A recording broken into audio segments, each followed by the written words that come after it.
Assalamualaikum warahmatullahi wabarakatuh.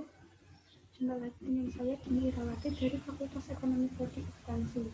Di sini saya akan mempresentasikan perilaku organisasi mengenai persepsi dan pengambilan keputusan individu. Yang akan kita bahas yang pertama yaitu persepsi, yang kedua persepsi dan pengambilan keputusan, yang ketiga keputusan yang rasional, serta yang keempat yaitu bias dalam pengambilan keputusan. Kita akan memasuki yang pertama yaitu persepsi. Berikut merupakan gambaran dari seorang yang mempunyai persepsi yang berbeda-beda. Apa sih itu persepsi?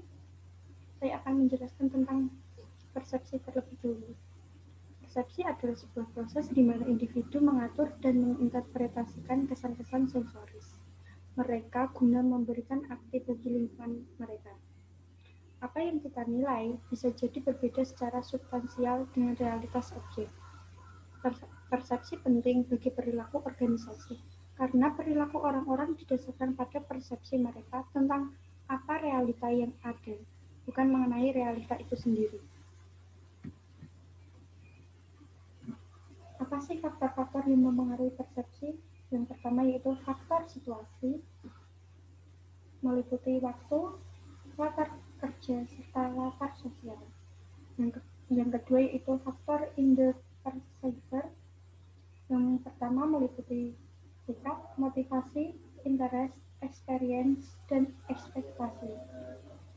Yang ketiga yaitu faktor pada target, meliputi sesuatu yang baru, motivasi, suara, ukuran, latar belakang, kedekatan, dan kesamaan. Faktor-faktor tersebut membentuk sebuah persepsi yang ada pada sebuah organisasi. Jalan pintas yang sering digunakan dalam menilai individu.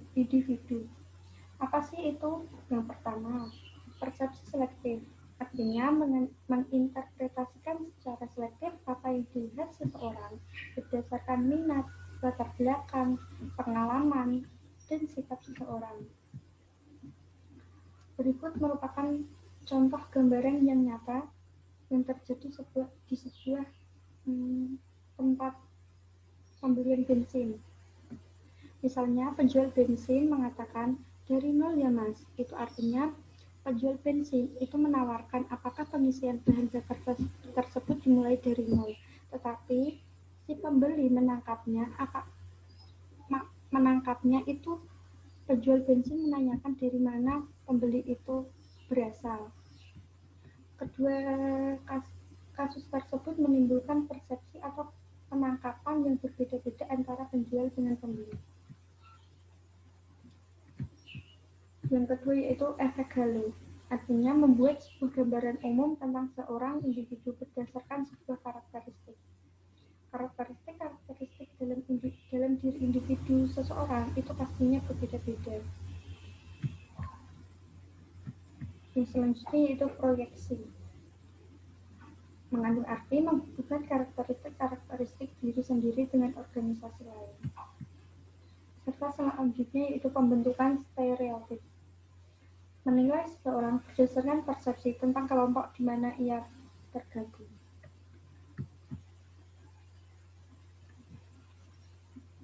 Nah, ini merupakan jalan pintas seseorang yang digunakan dalam penilaian individu.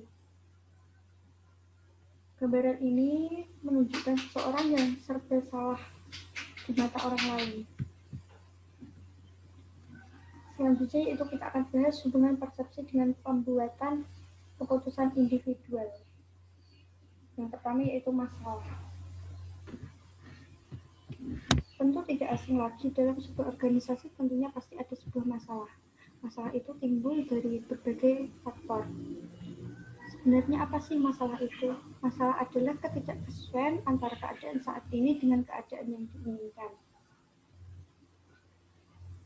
Perbedaan situasi inilah yang mengakibatkan timbulnya suatu masalah yang dapat berpengaruh terhadap kelangsungan sebuah organisasi. Yang kedua yaitu keputusan.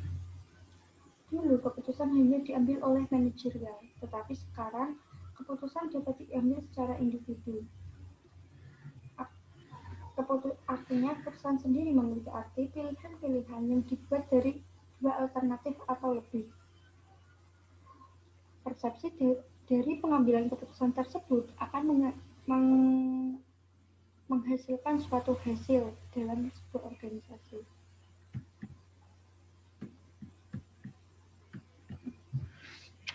Langkah dalam pembuatan keputusan rasional.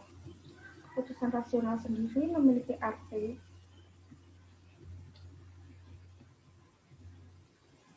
cara individu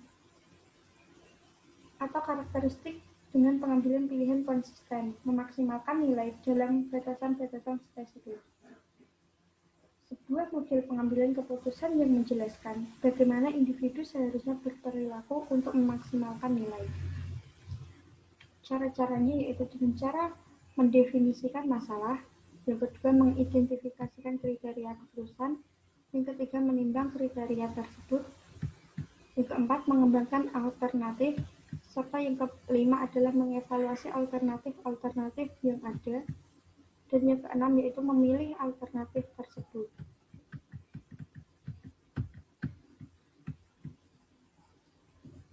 Bagaimana sebenarnya keputusan yang dibuat dalam organisasi? Rasionalitas yang dibatasi, atau yang biasa disebut dengan rasionalitas terbatas.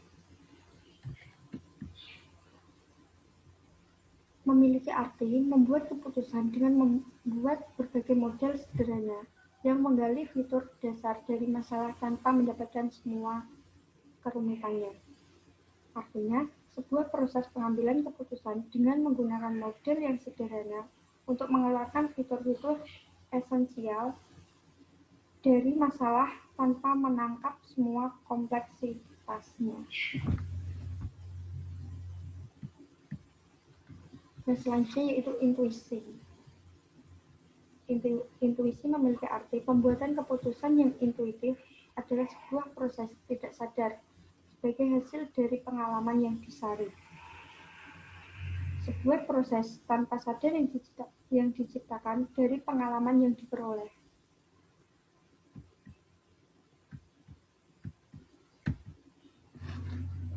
Bias dalam pengambilan keputusan. Yang pertama yaitu bias kepercayaan diri yang berlebih. Individu tersebut cenderung terlalu optimis atas kemampuan diri. Yang kedua yaitu bias jangkar. Kecenderungan banyak dipengaruhi oleh informasi awal, sehingga pengabaian informasi selanjutnya. Yang ketiga yaitu bias konfirmasi. Individu tersebut cenderung menerima informasi-informasi yang menguatkan pandangan yang terbentuk sebelumnya. Yang keempat yaitu bias ketersediaan. Kecenderungan mendasar penilaian pada informasi yang sudah ada.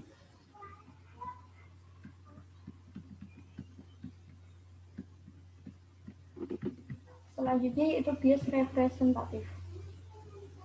Individu tersebut menilai kemungkinan suatu kejadian dengan menganggap situasi saat ini sama seperti situasi di masa lalu. Artinya tidak ada perubahan atau hal yang berbeda dalam pengambilan keputusan ini. Peningkatan komitmen. Kecenderungan mempertahankan sebuah keputusan meskipun terdapat bukti bahwa keputusan tersebut salah.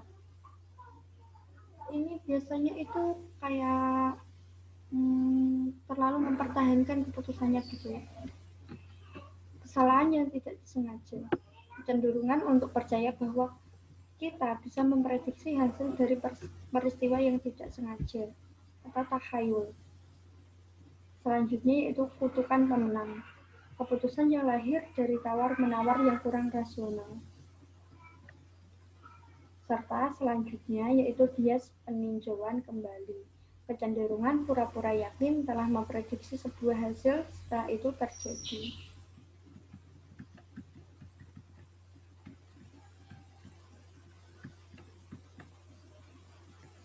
Apa sih batasan organisasional untuk pengambilan keputusan? Yang pertama yaitu evaluasi kinerja. Kriteria evaluasi akan mempengaruhi pilihan untuk pengambilan keputusan, meskipun cenderung menjadi safety player. Yang kedua yaitu sistem penghargaan. Setiap penghargaan akan mempengaruhi cara pengambilan keputusan. Misalnya yaitu konservatif versus inovatif. Yang ketiga yaitu peraturan formal. Peraturan yang detail dan formal lebih banyak membatasi pengambilan keputusan. Serta yang keempat yaitu batasan waktu yang ditentukan sistem. Keputusan harus cepat dan tepat untuk menghadapi persaingan. Serta yang kelima yaitu peristiwa historis, artinya keputusan masa lalu sering menghantui keputusan masa kini. Etika dalam pengambilan keputusan. Etika dalam pengambilan keputusan. Yang pertama yaitu utilitarianisme. Artinya, keputusan yang dibuat untuk memberikan kebaikan terbesar untuk jumlah terbanyak. Misalnya efisiensi, produktivitas, dan laba yang tinggi. Sebuah laba itu sangat dibutuhkan dalam perusahaan. Yang kedua yaitu hak. Memiliki arti menghormati dan melindungi hak asasi manusia. Misalnya hak pribadi, hak berbicara dengan bebas, seperti yang tertuang dalam dasar negara kita. Yang ketiga yaitu keadilan, menentukan dan menjalankan peraturan-peraturan dengan baik dan adil sehingga terdapat distribusi laba dan biaya secara adil.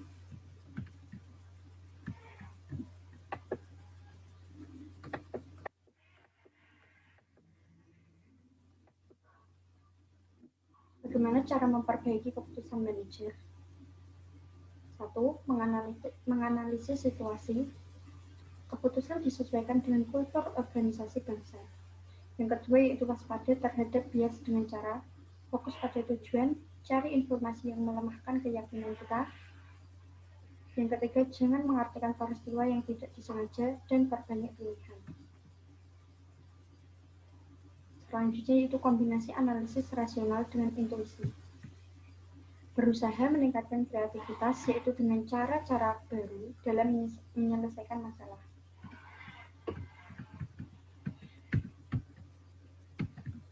Sekian presentasi yang dapat saya sampaikan, kurang lebihnya mohon maaf. Wassalamualaikum warahmatullahi wabarakatuh.